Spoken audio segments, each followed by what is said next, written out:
What is up, YouTube? LLC, or Slim Reptiles. God, I always do that. Slim Reptiles here. LLC Slim's my other channel, so I keep doing that. But today I want to talk about some advice for some beginner breeders. What I recommend, what I would avoid. So, without further ado, let's get started here. Alright, so my main advice is don't do what I do, and I started way too big.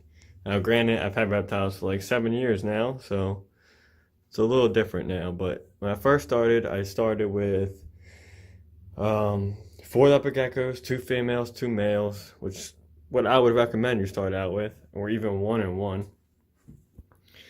And then what I would do is what I did was I decided I wanted to buy a shit ton of reptiles and breed everything all together. I wanted all the ball pythons I could have. I wanted all the leopard geckos I could get.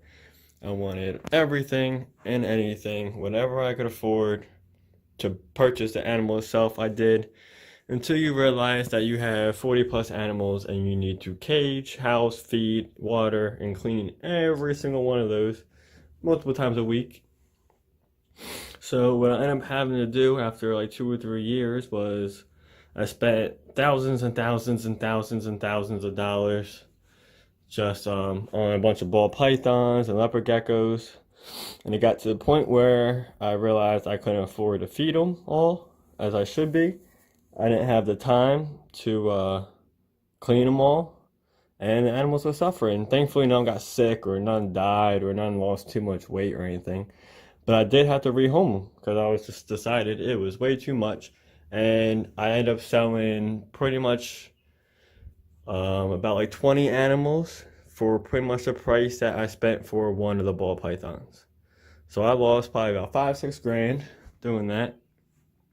Not to mention all the time it took for me to clean and feed all of them when I did clean and feed them.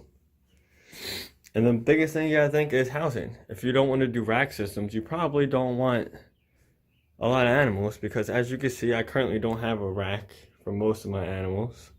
They're all in cages for the most part, except these guys. These are my babies. And a baby ball python and my baby leopard geckos I had this year so far. Here's my bugs and everything, and then there's more babies up there. And as you can see, I've been doing it for 8 years, and I still don't have enough room for all my babies, so I had to buy a little tub to put them in for now. So don't start off too much. Start with 1 gecko, 1 snake, 1 male, 1 female, and just go from there. You don't have to rush. You don't gotta rush into it, because 9 times out of 10, if you're first starting, you're not gonna be able to sell the reptiles. And if you do sell them, they're gonna be for 1/3 of what they're worth, because you don't have a name. You're either selling on Craigslist or people are buying online, taking a chance buying an animal from you. So you're gonna be stuck with a lot of babies, or you're not gonna be making enough to support feeding and housing, cleaning all those babies as you get them through the year. So please, please, please, please, please start out real slow. Let's go over here to my snapping turtle. Don't do what I did and buy 20 ball pythons and 20 leopard geckos and expect to breed them all in 1 year, because that is a lot of babies you gotta store. And racks are not cheap. Not cheap at all. I probably I just bought some racks from TGR Rack Systems, and it was about, I don't know, $2,600 for 4 racks and thermostats and shipping, and that's a lot of money. For example, I'll give you an example why it's a lot of money. So you might say, all right, $2,800 around-ish, 24, 2,800, however much it was.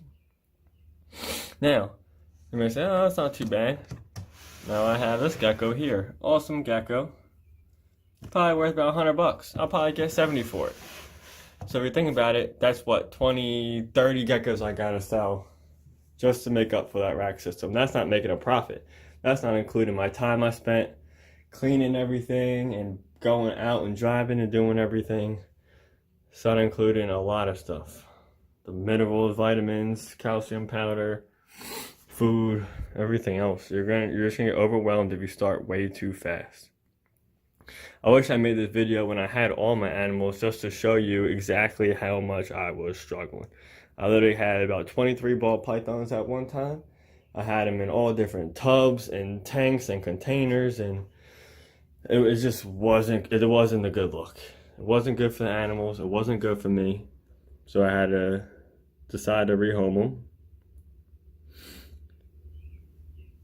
But yeah, guys, that's pretty much my advice for the most part. Is don't start too fast. Take your time. Take your time. You start just work on projects, man. Like my project right now has been for the last 6 years is to make Diablo Blancos. I still haven't done it. Excuse the poop. I haven't cleaned these cages yet today.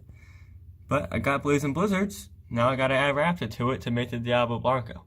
You don't need 100 geckos to do that. You literally need 2. Then you can get babies, hold babies back, maybe buy another male or female later in a couple years so you avoid incest too much. And that's all you really need. You're gonna get about 12, 14, 15 leopard geckos, about 6 to 8, 9, 10 ball python babies. You're gonna have your work cut out for you. There's no reason to start too fast. I saw all these humongous people on YouTube. They had aisles and aisles of racks. Literally a house full, buildings full of racks. And I thought, well, that'd be easy. I'll just do that and get all these animals. Come to find out that if you want racks like BHB or Always Evolving Pythons or any of those guys, you're going to be spending 20, 30, 40, 50, 60, 70, 80, 90, $100,000 for them. Now, I don't know about you guys, but me breeding reptiles, I can't recuperate $100,000 that easy. I probably haven't even made 5,000 profit yet in the 7, 8 years I've been breeding reptiles, and that's just being honest.